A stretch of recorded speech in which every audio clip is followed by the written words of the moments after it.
Just a few days before the presentation of the new 2022 cars, we would like to summarize the evolution that the power unit, the engine, has undergone since its introduction in 2014.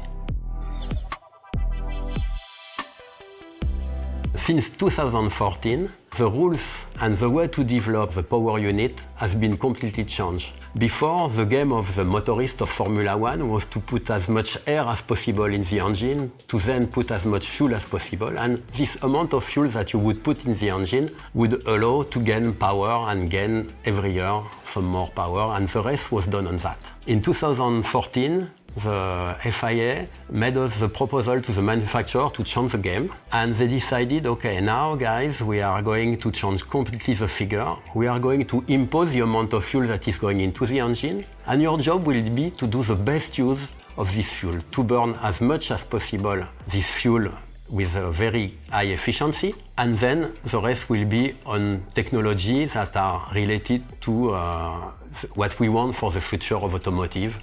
Less CO2 emissions, more power with less gasoline.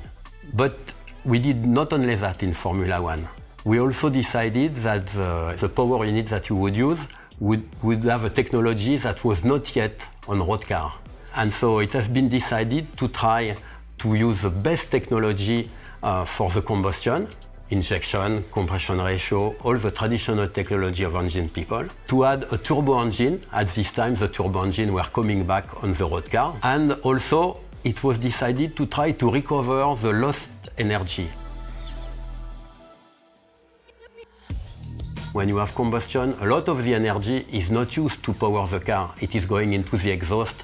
You have to cool with radiator.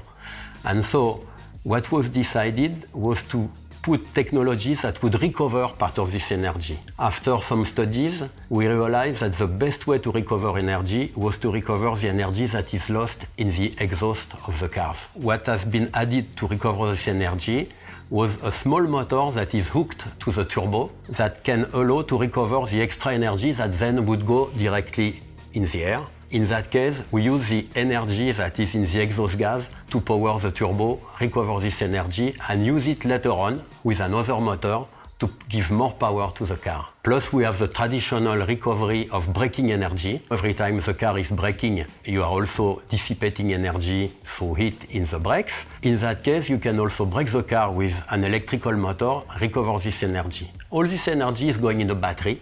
And then after that, the game is to recover as much energy as possible and to then use it later on to push the car and have a complementary power to the engine. The combustion engine started with performance that were close to road car engine, but then the engineers of Formula One have realized that using a good gasoline, developed with our gasoline partners, we could also improve a lot the power, increase the compression ratio, and have a much better efficiency. And over 10 years, we have finished by having very high level of efficiency of burning the gasoline from the engine. But this progress of efficiency, they have also been accompanied by progress for all the other parts of the power unit. The turbo also started from performance of road car turbo, but we have been able now to develop compressor and turbines that can recover almost all the energy that there is in the exhaust. The turbines have now efficiencies that are 90%, which means that almost all the heat that you would lose in the exhaust is recovered, put in the battery, and then used to power the car and give more performance on the lap.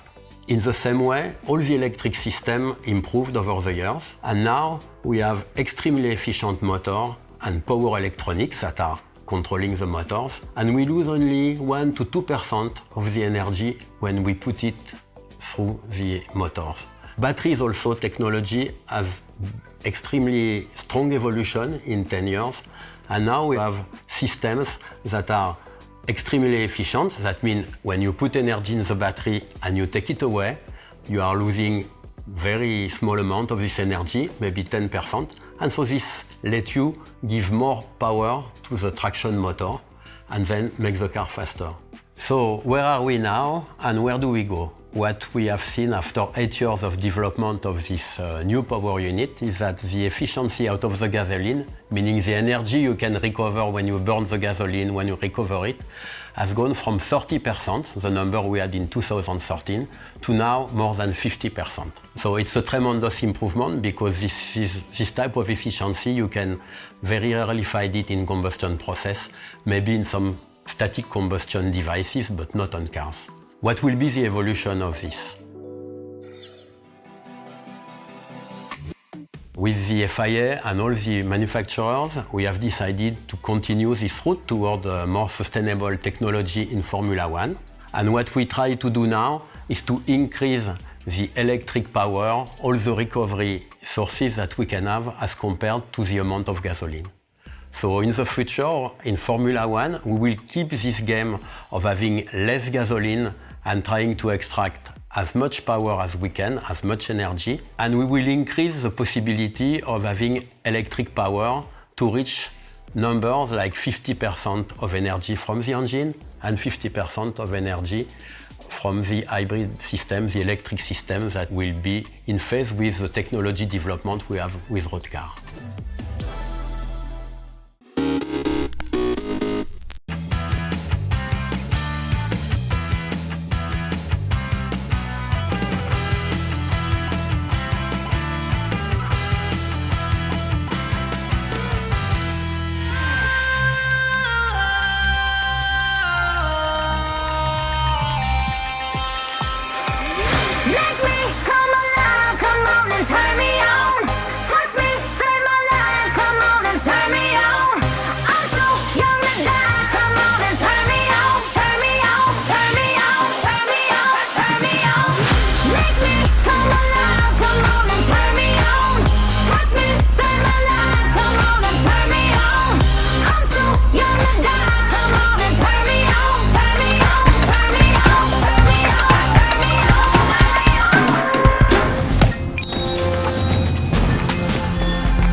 I'm wondering what you're gonna ask me today.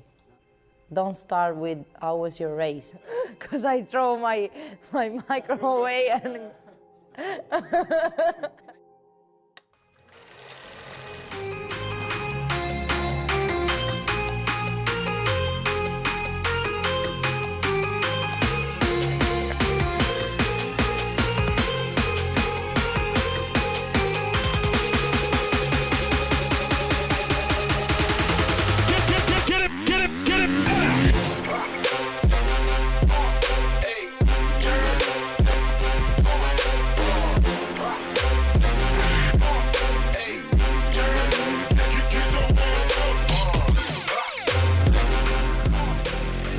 I started riding a bike because my brother Luca is 6 years older than me. He was already racing a bike. I just grew up into his life, you know. My parents decided to buy a PV50. Their intention was not to put me on immediately, but as soon as I saw it, I started to cry because I wanted to try. From that day, I started immediately without training wheels. During the weekend, we were going racing with my brother. I was just riding around the paddock the whole day and coming back to the camper only when I had an empty fuel tank.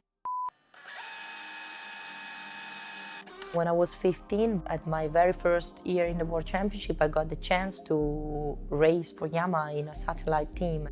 Picking her lines nice and easily with Chiara Fontanesi. My dad at the beginning, he was not very sure because he didn't want to put me in the hands of somebody else, and he also was not sure if he wanted me to ride the World Championship. I said we have to take this opportunity, and luckily we did. That year I won my very first moto with a 125 in Europe, and since then we saw that I had the possibility to, one day fight for the World Championship.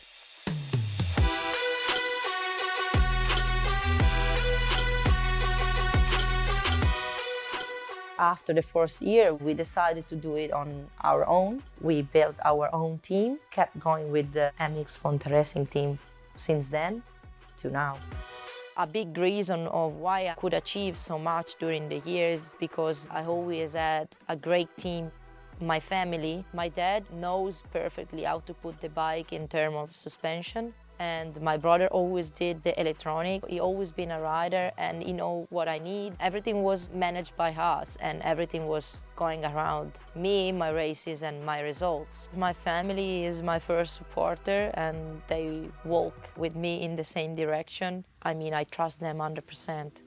My very first championship win has been taken in England. For sure, it's something that will last forever in my heart.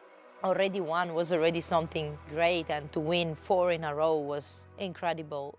A 4-time world champion, Chiara Fontanesi, and Yamaha world champions again. A girl to succeed in motocross need a really strong mind, be talented, and of course need to have a physical condition which is very good. I think my strength point as a racer is my head. Like, I'm mentally really strong. When you're really tired and you still have to push because you need to be on a certain time or a certain repetition, it's there where your mind needs to come out and say you can do it, you know. I think also I'm a talented girl because when I was a kid I never really was training and I was still winning, and I just learned how to make a good corner or how to, you know, wait for scrub or keep the bike low in the jumps. And if you are able to do that without nobody telling you, it's because you have your talent inside yourself. Nobody ever teach me riding a bike, no one. It's something that I think I have in my blood.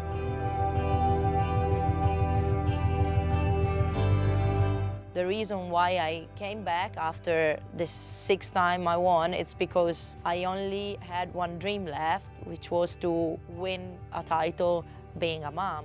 For sure, I want to prove myself that even after a pregnancy, I can still be the fastest and still be at the top and fighting for the World Championship. So as soon as I could, 1 month after I gave birth, I was back on the bike. Only 12 points separate the top 4 riders, Duncan Papameyer, Fontanesi and Van der Ven.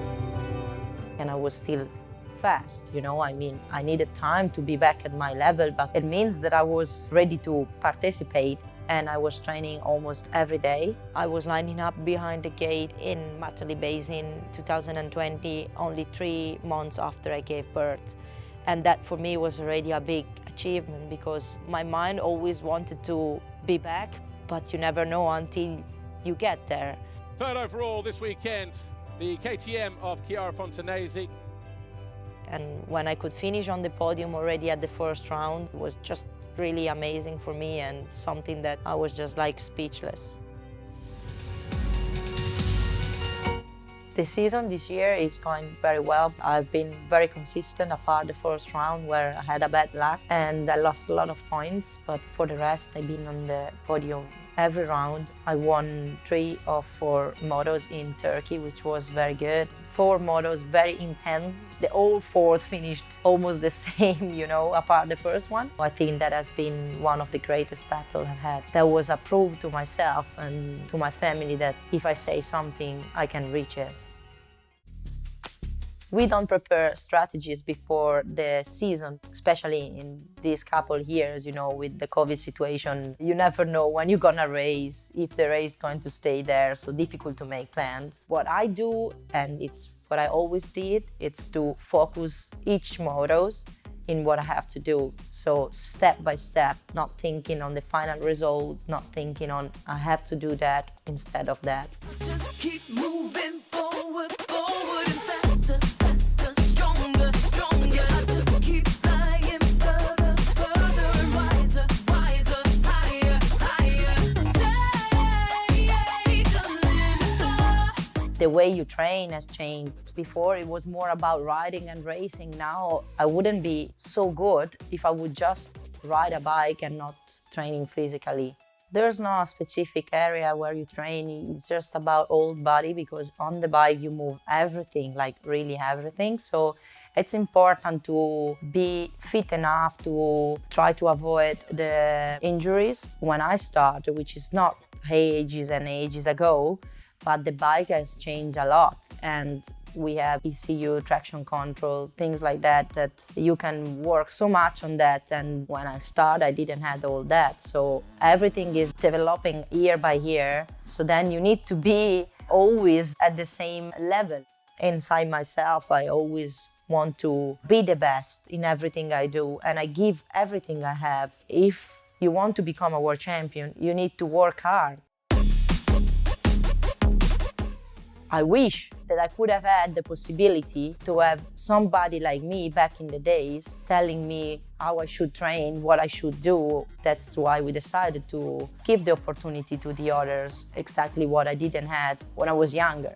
This is basically why we opened the KFA. Everything that I do, how I became a champion, how I kept being a champion, how I could take a year off, have a baby, come back, work hard and be back at the top has something to do with the academy, because our academy is based on our experience. This is what we want to give to the young people that comes to train, to be able to teach them that you need to want it in your mind, you need to work hard, be consistent. And what I did, coming back, you are more trusted if you have a story to tell and to prove than if you have never did something in your life. I think this is really a big part of our trust in the academy. My parents, they thought that I would stop one day because I'm a girl, and they said, okay, she will be interested in something else, but in the end now, I'm still here racing, and basically all the families involved in the team, probably something that nobody would have ever thought. I feel like, wow, I'm 27, I won 6 times the World Championship. I had a baby and I'm still there at the top of the world. It means that I'm still able to do what I'm doing. Becoming a mom doesn't mean that you need to sit home and stop living.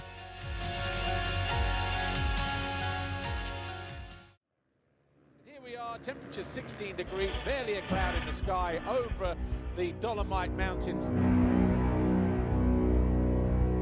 Most picturesque racetrack that we have in Europe, possibly.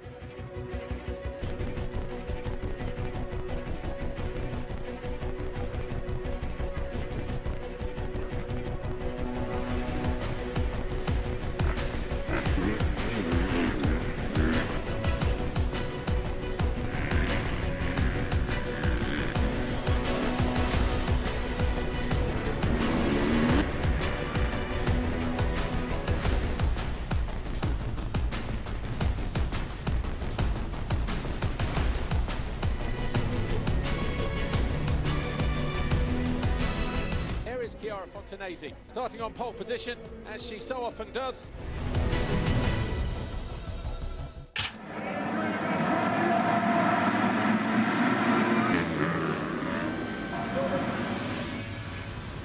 Fontanesi, upside down on the top of the hill.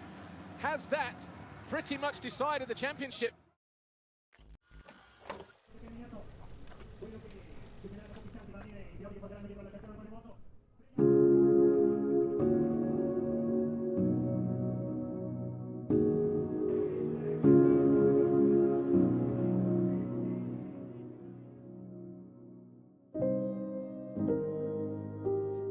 I already forget about what happened, because it's not something that you need to think about, because it's not that I've been doing mistake. It's something that happened to me for no reason. I mean, like, I just was the unlucky girl on track.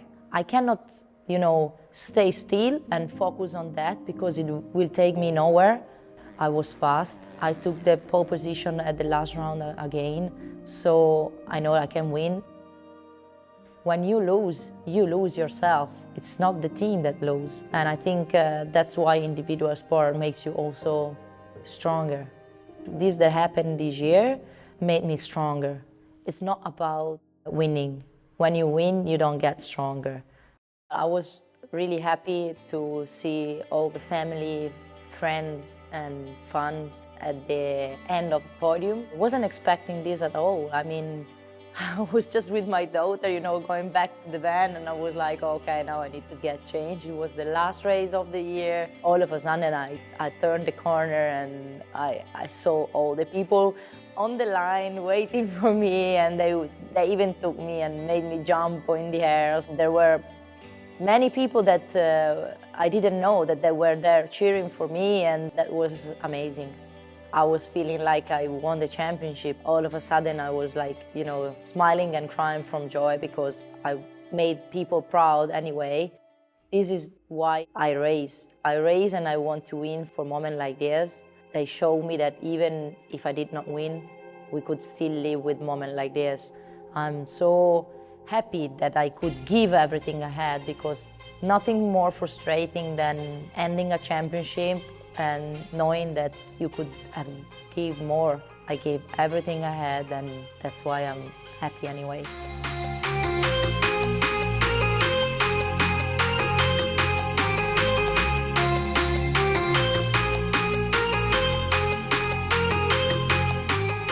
What happened this year was out of my control. It was not my year. What happened just made me stronger, but I will train and fight again, and I will be back.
The Jiralia is absolutely spectacular. It's got a slightly mystic feel to it.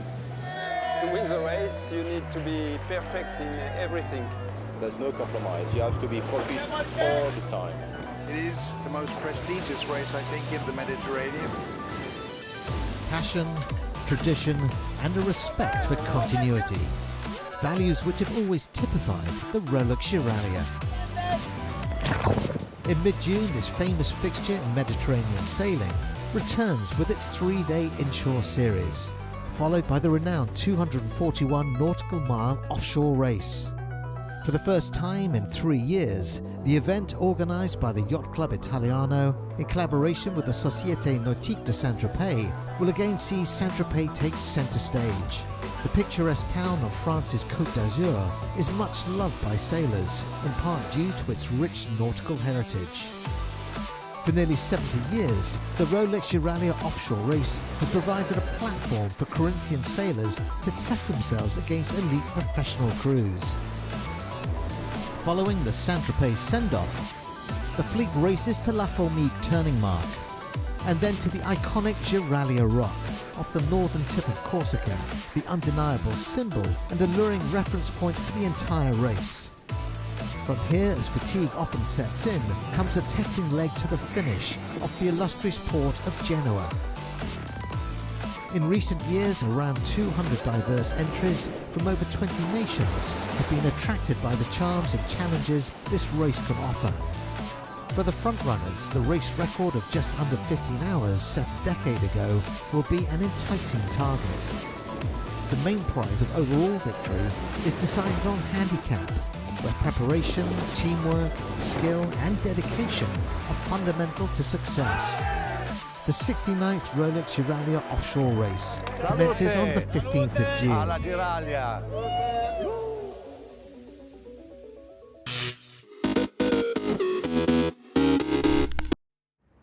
Durban is a thriving modern city in KwaZulu-Natal, home of the Zulu nation. Its people live a fast-paced 21st century life, yet many of them carry their traditions deep within them. I find that the traditional Zulu attire is so regal looking. just the colors and the vibrancy, just beautiful. I traveled out of Durban to discover the Zulu way of life. I didn't realize how close the city is to the beautiful rolling hills of Heartland. I was excited to find people still living according to a proud, passionate heritage, not just respecting the old ways, but celebrating tradition joyously. I found people with an amazing zest for life, flashes of color everywhere. I was swept up in the drama, the noise, the excitement of it all. I mean, every photographer lives for those moments. It's something I'll never forget.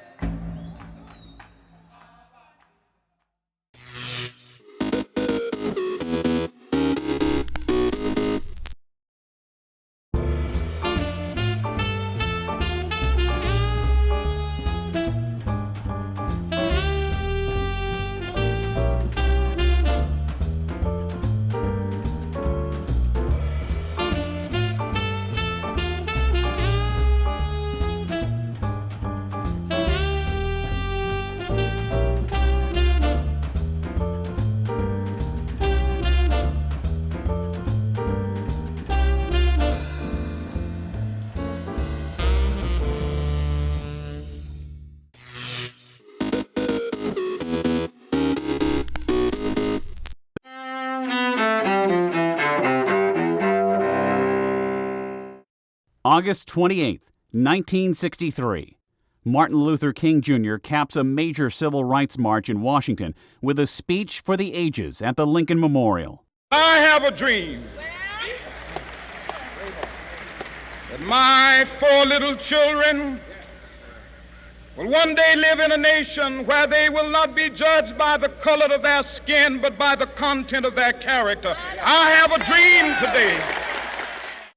1968.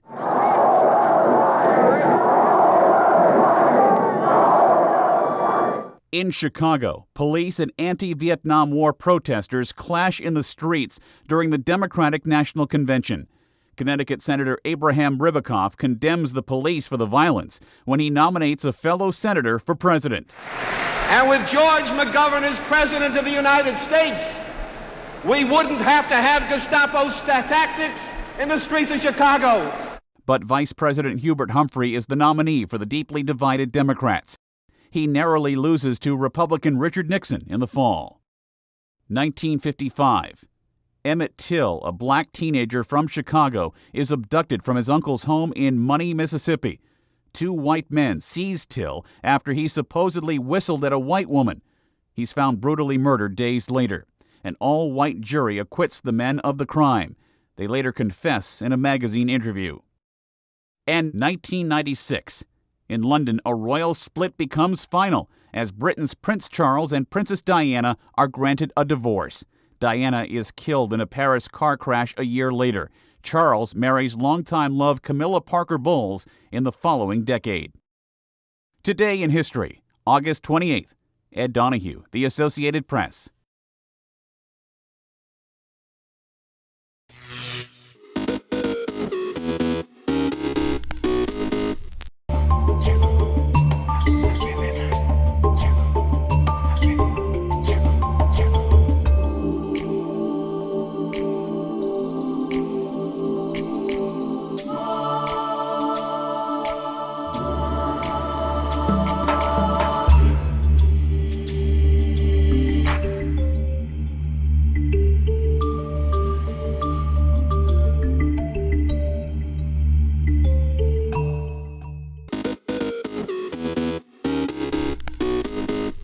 Welcome back in our studio, and in today's news,